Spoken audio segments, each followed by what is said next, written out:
आज की जो सच्ची कहानी मैं आपको सुनाने जा रहा हूँ, यह सच्ची घटना एक ऐसे मुस्लिम महिला का है जिसके साथ पहले उसके ससुर ने बलात्कार किया। फिर मौलवी और मुस्लिम धर्म गुरुओं ने फतवा जारी कर कहा कि तुम्हें अपने ससुर से शादी करना होगा और अपने पति को अपना पुत्र मानना होगा।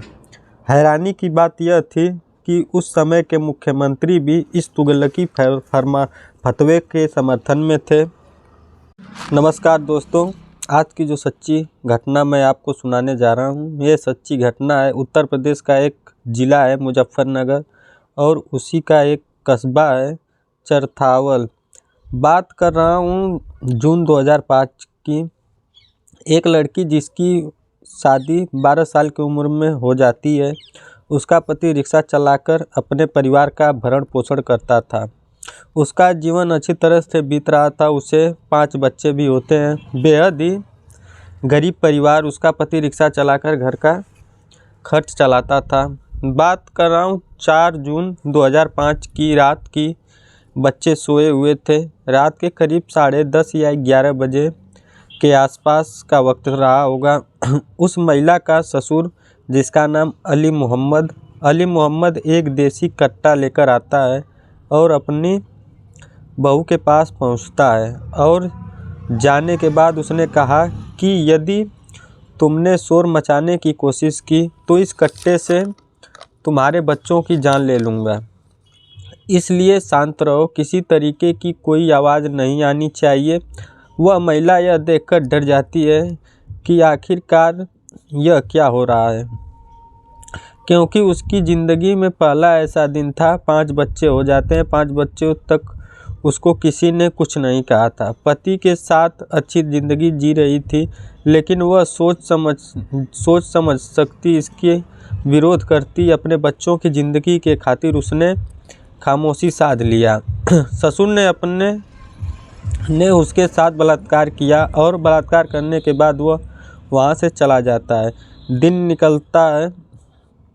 इस घर में उसके पति सहित 4 भाई और एक उसकी ननद है। वह अपनी ननद से रात की सारी घटना बताती है और कहती है कि मेरे ससुर ने मेरे साथ रेप किया है। जब ये बात उस लड़की ने सुनी तो वह घबरा जाती है और दौड़ते हुए अपने अम्मी के पास जाती है और जाकर कहती है कि भाभी जो कह रही हैं क्या यह सच है। सास और ननद अब दोनों उस बहू के पास पहुंचते हैं और उसके पैरों में गिड़गिड़ाते हुए कहते हैं कि जो भी हुआ है इस बात को यहीं ख़त्म कर दो। इस बात की किसी को भनक भी नहीं लगनी चाहिए। यदि इस बात की भनक लगेगी तो समाज में हम किसी को मुंह दिखाने लायक नहीं बचेंगे। लेकिन बात ऐसी थी ही नहीं जिसे छुपाया जा सके, जिसको किसी को बताया ना जा सके। उस महिला ने परेशान होते होते अपनी सगी भाभी के सामने अपना दुख बताया कर दिया और जैसे ही वह अपना दुख बताती है अपने भाभी को, तो धीरे धीरे करके यह बात आग की तरह वहाँ फैल जाती है।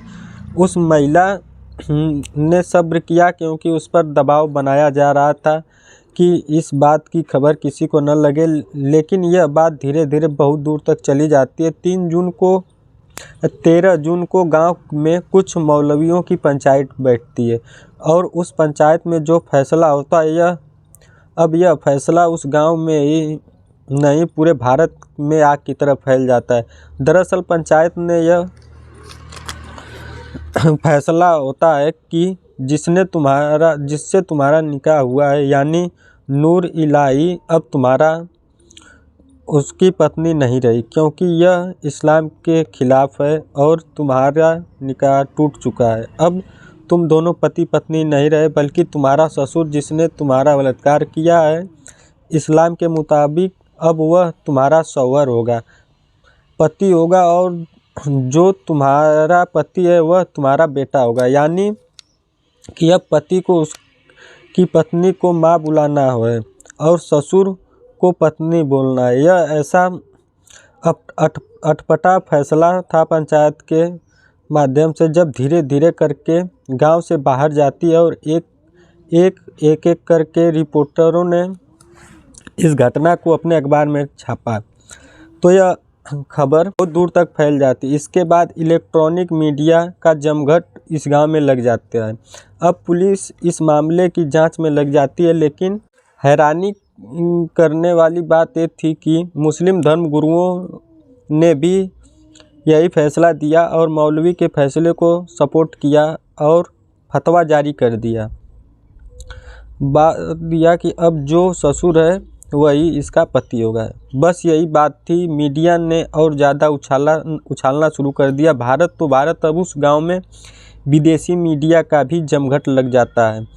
हर कोई गांव-गांव, शहर-शहर हर कोई इस महिला के बारे में जानना चाहता है, जिसका नाम होता है इमराना। इसकी पल पल की बात जानना चाहते थे कि अब इमराना के केस में क्या हुआ। फतवा जारी होते ही मीडिया इस मामले को तेज़ी से उछालती है और जब मीडिया यह मामला तेज़ी से उछाल रही थी तो पूरे उत्तर प्रदेश में हलचल मच जाता है। उन दिनों उत्तर प्रदेश के मुख्यमंत्री थे मुलायम सिंह यादव जी। जब एक पत्रकार मुलायम यादव से इस घटना पर उनकी राय पूछा और सवाल किया तो हैरानी की बात यह थी कि उन्होंने भी उस फतवे को ही सही ठहराया जिसमें इमराना को अपने ससुर से निकाह करने और अपने पति को बेटा बनाने को कहा गया था, और कहते हैं कि हम भी फतवे के साथ हैं। मुलायम के इस बयान से और ज़्यादा बवाल मचता है। अब सामाजिक संगठन हो या राजनीतिक दल, अब सभी मैदान में आ जाते हैं और इमराना के समर्थन में खड़े हो जाते हैं। उनकी एक ही मांग थी कि ससुर ने जो यह घिनौना कृत्य किया है उसे किसी भी कीमत पर बख्शा नहीं जाना चाहिए। ऐसा ही होना, महीने दर महीने बीतते रहते हैं, मामला कोर्ट में चलता रहता है।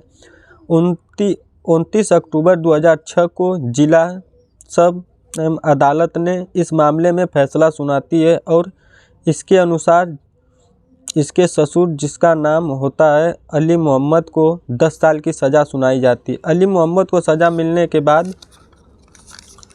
अब इमराना को कुछ तसल्ली होती है और उसे लगता है कि जो उसके साथ हुआ उसका हर्जाना उसको भुगतना पड़ रहा है।